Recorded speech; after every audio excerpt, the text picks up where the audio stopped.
네, 식사 맛있게 하셨습니까? 네, 오늘도 우리 오후 예배 이 영의 양식으로 또 충만한 시간 되기를 소원합니다. 우리가 지난주까지는 하나님의 작정에 대한 이야기를 꽤 오랜 시간을 배웠습니다. 하나님께서 모든 사실의 일을 미리 정하셨다는 겁니다. 그리고 그 하나님의 작정은 오직 우리 하나님의 뜻, 하나님의 계획만이 그 작정에 영향을 미치고 그 어떤 원인이나 간섭도 없었다는 겁니다. 그리고 마찬가지로 인간의 구원에 관한 하나님의 작정, 뭐라고 합니까? 예정이라고 하죠. 그러니까 인간의 예정에 있어서도 마찬가지다. 그 어떤 다른 원인이 있을 수 없다. 오직 우리 하나님의 주권, 우리 하나님의 자유를 따라서 사람의 구원을 이루신다는 겁니다. 사람의 공로나 자격도, 가지고 있는 부도, 명예도, 그리고 행하는 선행조차도 하나님의 예정에 끼칠 수 있는 영향은 없다. 원인이 없다. 오직 우리 하나님의 주권에 달려 있다. 이 이야기를 우리가 배웠습니다. 그러면 하나님께서 이제 작정을 미리 정하신 것을 이제 그럼 어떻게 이루시는가? 이제 이루시는 일들에 대한 것을 우리가 이제 배워야 할 건데, 그것이 지난주에도 말씀드렸다시피 이제 4장과 5장 이렇게 하나님의 창조 그리고 섭리입니다. 이 두 가지가 우리 하나님께서 작정하신 것을 실제로 이루어 나가는 것을 보여주는 겁니다. 이제 4장에서부터 이제 창조에 관하여서부터 우리가 먼저 이제 살피도록 하겠습니다. 우리 4장 1항을 우리 같이 읽도록 하겠습니다. 성부, 성자, 성령 하나님께서는 자기의 영원한 능력과 지혜와 선하심의 영광을 나타내시기 위하여 태초에 세상과 그 가운데 있는 모든 것들, 곧 보이는 것이나 보이지 않는 것들을 엿새 동안 무로부터 창조하시기를 혹은 지으시기를 기뻐하셨으니 창조하신 모든 것이 심히 좋았다. 이 내용 안에 창조, 하나님의 창조에 대해서 창조에서 나타나는 특징들이 다 담겨 있습니다. 뭐라고 합니까? 하나님께서 자신의 영광을 나타내시기 위해 창조를 행하셨다고 합니다. 창조하신 모든 것은 우리 하나님을 드러내고 우리 하나님의 하나님 되시는 그런 특성들을 잘 반영하고 드러낸다는 것입니다. 성경의 시작이 하나님의 창조를 먼저 기록하고 있고, 또 뿐만 아니라 성경 곳곳에는 우리 하나님은 창조주이시다, 세상을 지으신 분이 무엇을 못하시겠느냐, 이렇게 하나님의 창조에 대해서 굉장히 곳곳마다 강조하는데, 그만큼 우리 하나님의 창조주로서의 그 특성이 아주 성경 전체적으로 볼 때 중요한 의미를 가진다는 겁니다. 그럼 먼저 이제 하나님의 창조에서 어떤 특성을 우리가 볼 수 있는가? 우리 하나님의 창조를 통하여서 이 세상에 시작점이 반드시 있었다는 것을 보여줍니다. 우리 하나님의 창조는 많은 신화들이 세상의 기원에 대하여서 많이 증거를 하고 있지 않습니까? 신화들이. 그런데 대부분 신화들은 이제 신이 세상을 창조했다는 말은 하고 있지만 이 성경만큼 그렇게 상세하지 못합니다. 그러니까 굉장히 그 천지 창조에 대한 이야기를 간략하게만 하고 있는데, 그에 반하여서 이 성경은 하나님께서 이 세상을 어떻게 지으셨는지, 그리고 어떤 존재를 지으셨고 어느 정도를 지으셨고 또 어떤 계획을 담아서 만드셨는지를 상당히 상세하게 기록하고 있습니다. 하나님의 창조에는 그런 특성이 나타나는 것입니다. 세상이 만들어진 그 시점에 대한 그 의견은 상당히 다양합니다. 그래, 하나님께서 창조하셨다는 것을 인정하겠는데, 그러면 언제 그 하나님의 창조가 일어났는가 하는 부분에 대하여서는 정말 의견이 다양합니다. 이 세상은 뭐라고 합니까? 뭐 몇 억 년 뭐 이렇게 보기도 하고, 세상은 물질의 존재는 영원 전부터 존재했을 것이다, 이렇게도 불신자들은 많이 말을 하는데, 우리 신자들도 이렇게 상당히 오래 전부터 있었을 것이다라고 말하는 사람들도 있고, 성경을 문자 그대로 추측해 본 사람들은 대략 6,000년 전쯤에 이 세상이 만들어졌을 것이다, 그때 천지 창조 일어났을 것이다 라고 보는 사람들이 또 많이 있는데, 사실 그것도 정확하지는 않습니다. 그렇게 볼 수 있는 근거는 사실 조금 명확하지가 않습니다.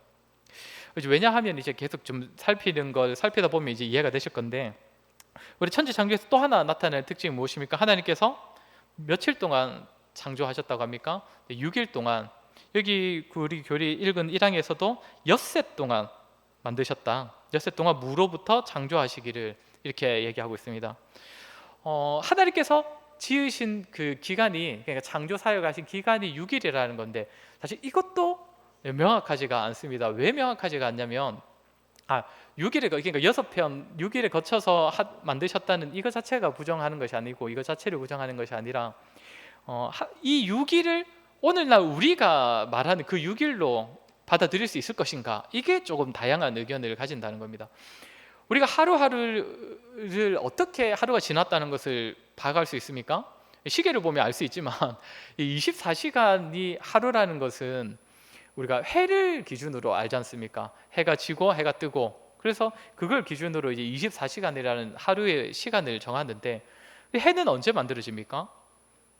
몇째 날에 만들어집니까? 넷째 날에 만들어지지 않습니까? 이제 이걸 보면서 그럼 첫째 날, 둘째 날, 셋째 날을 어떤 기준으로 하루하루를 우리가 끊을 수 있느냐, 이런 의미를 또 제기하는 사람들이 있다는 것이죠.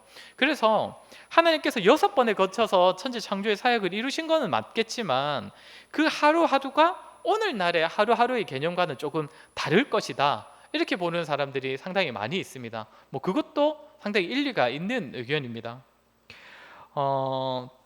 그리고 이제 많은 학자들이 동의하는 것은 이 엿새가 6일, 오늘날 우리가 말하는 6일과 동일하든 동일하지 않든 하나님께서 이제 창조하셨다는 1장 3절부터의 기록이 아무것도 없는 무의 상태에서 뿅 하고 만드신 천지 창조가 아니라 실제로 있는 데에서 만들어 가시는 과정일 것이다로 보는 쪽이 좀 더 힘을 얻고 있습니다.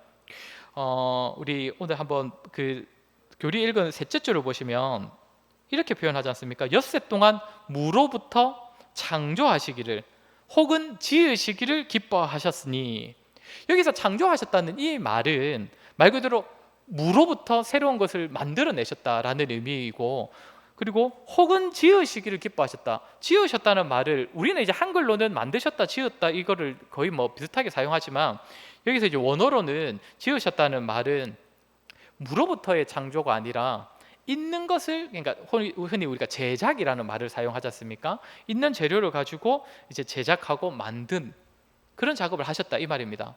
그러니까 교리에서도 무엇을 말하냐면 하나님께서 무로부터 지으시는 작업도 하나님의 창조고, 있는 재료를 가지고 하나님께서 또 다시 가꾸시고 이제 만드신 것도 하나님의 창조다, 이게 다 포함된다, 이 말을 하는 겁니다. 오늘 우리 성경을 보면서 조금 이걸 살펴보겠는데, 우리가 이제 1절부터 창조라는 말이 등장하셨습니까? 창세기 우리가 펼쳐져 있으니까 계속 보겠습니다. 1절을 보면 태초에 하나님이 천지를 창조하시니라. 그러니까 태초라는 말은 무엇입니까? 그 처음의 시작, 이런 말로 볼 수 있는데, 그러니까 그 모든 것들의 그 처음 시작을 말하는 거니까 1절이 증거하는 말은 무로부터의 창조를 말하는 겁니다. 그러니까 아무것도 없는 상태를 있게 하신 분은 바로 하나님이시다. 1절은 이것을 이야기합니다. 그런데 이제 2절부터 무엇을 얘기하냐면 곧바로 2절에 뭐가 등장합니까? 땅, 하나님의 영은 수면 위에 운행하시니라. 그러니까 땅이 혼돈하고 공허하며 흑암이 깊음 위에 있고 하나님의 영은 수면 위에 운행하시니라 하지 않습니까? 바로 땅이 등장하고 바로 흑암 그리고 수면, 이런 단어가 바로 등장을 해버립니다. 우리가 일반적으로 아는 1장 3절부터가 돼야 우리가 일반적으로 아는 하나님의 천지 창조 사역이 시작되는데, 그 전에 이미 땅, 흑암, 수면이 기록이 되어 있다는 것이죠. 그리고 3절을 보십시오. 3절을 보면 하나님께서 빛이 있으라 라고 하시곤 4절에서 빛과 어둠을 나누십니다. 2절에 아까 우리가 말했던 2절에 무엇이 있었다 했습니까? 어둠이 있었는데 그 흑암이 혼돈과 공허로 가득한 흑암이었는데, 이제 3절에서 어떤 일이 일어나는 겁니까? 빛이 생김으로 말미암아 빛과 어둠이라는 공간으로 나뉘게 되는 그 질서가 형성이 되었다는 것이죠. 이제 6절로 가보시면 이제 둘째 날에 대한 이야기도 있는데, 이번에는 아예 창조라는 말도 없고 어떤 말이 바로 등장하냐면 물 가운데에 궁창이 있어 물과 물을 나누라, 또 나누는 작업이 시작됩니다. 2절에서 어떤 일이 있었습니까? 2절에서는 수면이 있었는데 수면도 혼돈과 공허로 가득했던 수면이었습니다. 그런데 이제 6절에서 둘째 날에 하나님께서 어떤 일을 하시는 겁니까? 그 수면이 궁창 위의 수면과 궁창 아래의 수면으로 나뉘면서 이 수면에도 이제 질서가 잡히기 시작하는 겁니다. 수면이라는 공간도. 9절도 가보시면 셋째 날에는 천하의 물이 한 곳으로 모이고 묻이 드러나라. 이 묻이 땅이지 않습니까? 그러니까 2절에서 또 혼돈하고 공허했던 땅이, 그 육지가 이제 셋째 날부터 이제 물과 땅으로 나뉘면서 그 땅이 이제 또 질서를 가지게 된 것입니다.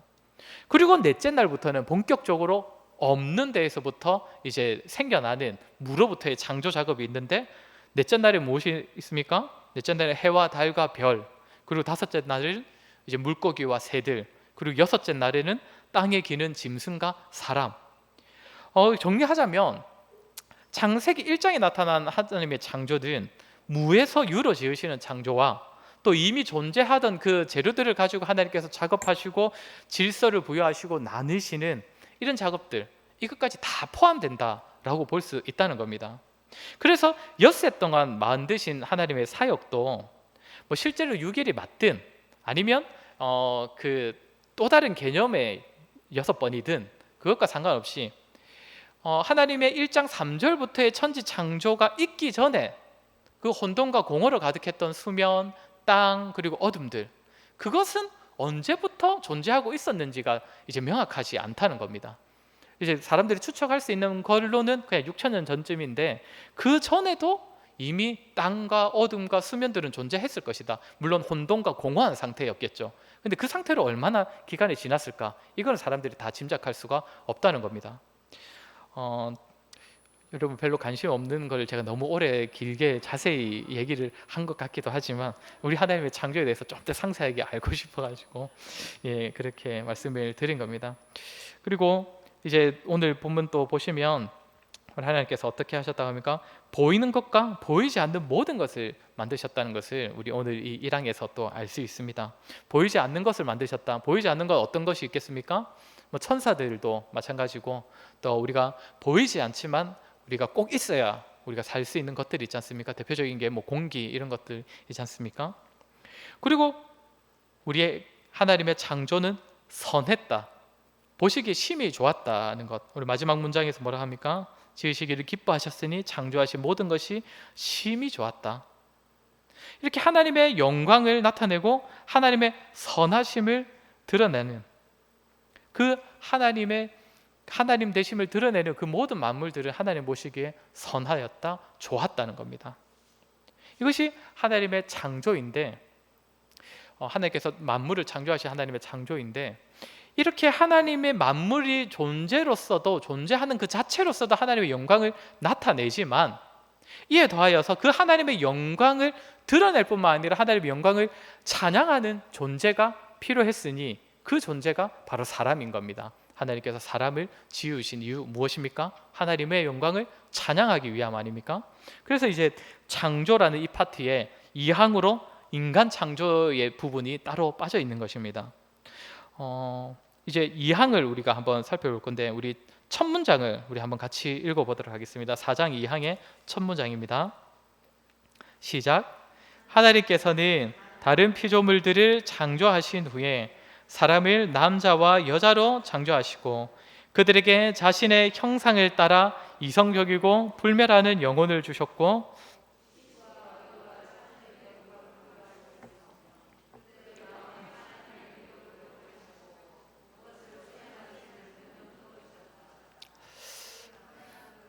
여기까지 잠깐 먼저 보도록 하겠습니다. 2항은 하나님께서 사람을 창조하셨다는 것과 또 창조 때에 하나님께서 사람에게 얼마나 많은 은혜를 베푸셨는지를 이제 간략하게 기록하고 있는 것이 이 2항의 전체의 내용입니다. 그 중에서 우리가 첫째 문장을 읽었는데 뭐라고 합니까? 하나님께서 다른 모든 피조물들을 창조하신 후에 사람을 창조하셨다라고 합니다. 창세기 1장을 상세히 읽어보시면 6째 날까지 쭉 진행되는데 패턴이 거의 똑같지 않습니까? 무엇을 만드시고 이렇게 하시는데 6째 날에 새로운 패턴이 등장을 합니다. 인간 창조에 관한 것입니다. 6째 날에 동시에 이루어지지만, 짐승들하고 같은 달에 만들어지지만 사람의 창조에 관한 부분은 아예 좀 따로 빠져 있는 것처럼 새롭게 등장을 합니다. 그만큼 사람이 귀하다는 존재이고 그 앞에 창조하신 그 작업과는 또 다른 창조 작업이라는 것을 보여주는 것이죠. 하나님께서 모든 피조물을 지으신 후에 인간을 만드셨다는 것, 어떤 의미가 있겠습니까? 인간을 위해 모든 것들을 하나님께서 다 예비해 두셨다는 겁니다. 다 준비해 주셨다는 것. 너무 당연한 말이긴 하지만 인간이 빛이 없이 살 수 있겠습니까? 인간이 물이 없이 살 수가 있겠습니까? 만약에 인간이 하나님께서 가장 귀하다고 해서 인간 먼저 지으셨다면 사실상 맞죠? 살아갈 수 있는 여건 없이 인간 먼저 지으셨다면 그게 말이 안 되지 않습니까? 하나님께서 인간에게 모든 필요한 것들을 먼저 준비해 주시고 마련해 주시고 무엇보다도 인간에게 주실 그 사명을 수행할 대상들도 천지를 하나님께서 우리 사람에게 다스려라고 하지 않습니까? 피조물들을 다스려라고. 근데 피조물들이 없으면 사명을 주실 수가 없지 않습니까? 사명을 수행할 만한 것들도 다 미리 다 예비해 두신 상황에서 인간을 만드시고 그 공간으로 보내셨다는 겁니다. 근데 이것이 하나님께서 인간에 대한 모든 원리를 다 대변해 주고 있습니다.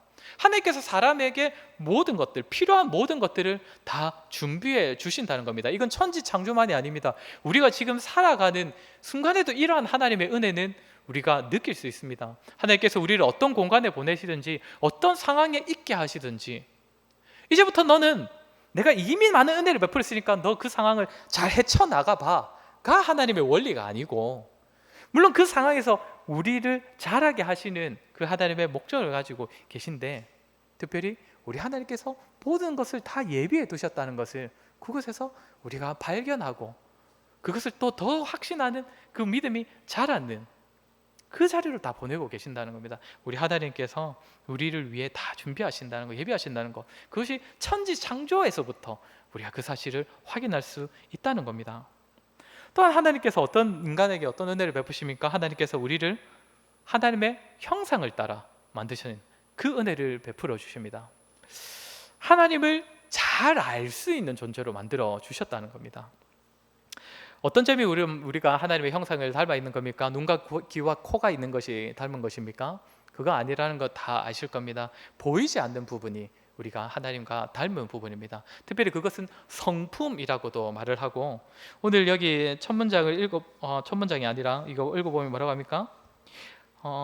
그들에게 자신의 형상을 따라 이성적이고 불멸하는 영혼을 주셨고 지식과 의와 참된 거룩함을 부여하셨고. 네, 이런 보이지 않는 우리 하나님의 그 속성을 살필 때 하나님께 있었던 거룩함, 의와 진리 이런 것들을 어느 정도 우리가 닮게 하셔서 우리를 통하여서 하나님께서 하나님 되심을 우리로 하여금 알 수 있도록 배려해 주셨다는 겁니다. 그런데 이렇게 성품, 눈에 보이지 않는 이것만이 우리가 하나님의 형상을 따라 지음 받았다는 의미가 아니라 또 하나가 있습니다. 너무 중요한 것인데 27절을 같이 한번 읽어보겠습니다. 1장 27절입니다. 창세기 1장 27절 같이 읽겠습니다. 시작. 하나님이 자기 형상 곧 하나님의 형상대로 사람을 창조하시되 남자와 여자를 창조하시고, 남자와 여자를 창조하신 것이 하나님의 형상을 따른 결과입니다. 이번 주에 제가 우리 큰아들과 샤워를 하면서 대화를 좀 자주 한다는 이야기를 지난번에도 한번 말씀을 드렸는데, 그저께였던 거예요. 희율이가 저한테 또 샤워를 하면서 질문을 하나 했습니다. 그날 희율이가 야외 수업을 갔었는데 요즘에 곤충에 아주 빠져 있거든요, 얘가. 그래서 남자애들끼리 막 이렇게 야외에서 막 곤충을 잡아가지고 놀았던 것 같습니다. 그런데 남자애들 어떤 희귀한 곤충을 보면 막 서로 잠깐 줘봐 하면서 이렇게 했는데, 여자애들은 절대 안 만지려고 하더라, 이 얘기를 저한테 하더라고요. 그래서 우리는 재밌었는데 여자애들은 재미없었던 것 같아요, 막 이런 얘기하면서 하는 질문이, 하나님께서 왜 귀찮게 남자와 여자를 따로 만드셨어요? 그냥 남자만 만드셔가지고 다 같이 놀기 편하게 남자만 만드셨으면 좋지 않았을까요? 이런 질문을 하는 거예요. 저는 이제 농담 삼아 하는 질문인가 하는 생각으로 이렇게 그냥 지나가려고 했는데 딱 보는데 이제 말똥말똥 저를 쳐다보더라고요. 그래도 목사니까 뭔가 말해주겠지 이런 눈으로 보길래 이제 제가 말을 했습니다. 관계에 대한 고민 때문에 했던 질문이니까 관계적으로 이야기를 했습니다. 하나님께서 일부러 다른 존재를 지으셔서 그 다른 존재를 이해하고 배려하고 사랑하는 것이 참 쉽지 않은 것을 또 알게 하시고, 또 그렇게 전혀 다른 존재를 사랑하는 그 훈련을 받도록 하기 위함이다. 사실 남자와 남자도 다 다르지 않느냐, 너 친구들하고 다 다르지 않느냐. 하나님께서 자신과 전혀 다른 우리 인간을 사랑하시기 위하여서 예수님이 오셨고, 그렇게 다른 존재를 사랑하신 거 보여주신 것처럼 사람들끼리도 전혀 다른 존재를 사랑하면서 그 하나님의 사랑을 좀 깨닫게 하시기 위함이다 하고 제가 상당히 좀 멋있게 대답했다 생각을 스스로 이렇게 만족을 잠깐 했었는데 예. 근데 하나님께서 남자와 여자를 지으신 거는 물론 다른 의미도 많이 있습니다. 방금 제가 말한 것도 분명 맞고 또 뭐가 있겠습니까? 생육하고 번성하도록 하기 위하여서 성을 만드셨습니다. 그런데 또 하나는 무엇이냐면 우리 하나님의 형상 그 자체라는 겁니다. 남자와 여자로 있는 것이 삼위 하나님의 그 연합과 서로 하나됨과 사랑하심을 가장 잘 드러내는 것이 남자와 여자라는 겁니다. 특별히 아무 남자와 아무 여자가 아니라 가정이라는 이름으로 불러주신 그 남자와 여자가 삼위 하나님의 연합을 가장 잘 드러내는 것이고, 우리가 남자와 여자가 서로 사랑하고 하나 되기 위해서 힘쓰고 또 그러할 때에 우리 삼위 하나님의 연합을 잘 알 수 있다는 겁니다. 삼위 하나님의 형상을 잘 보여주는 것, 그것이 바로 남자와 여자로 지으신 이유 또 목적이라는 것입니다. 그리고 또 하나님께서는 이렇게 사람에게 특별한 권한을 부여하셨습니다. 하나님께서 우리가 방금 읽은 문장에서 맨 마지막 줄이 무엇입니까? 그것을 마음에 하나님의 율법을 기록하시고 그것을 수행할 수 있는 능력도 주셨다. 근데 이제 다음 문장에 보면 그러나 그들은 변할 수 있는 의지와 자유를 허락받음으로 범죄할 가능성 아래에 있었다. 처음 지음받은 사람은 처음에는 물론 죄가 없는 상태였지만 언제든지 죄를 지을 수 있는 그런 자유를 가지고 있었다는 것입니다. 그들은 마음에 기록된 율법 외에도 선악을 알게 하는 나무의 열매를 먹지 말라는 명령을 받았다. 예. 이 명령을 지키는 동안 그들은 하나님과 사귀면서 행복을 누렸고 모든 피조물을 다스렸다.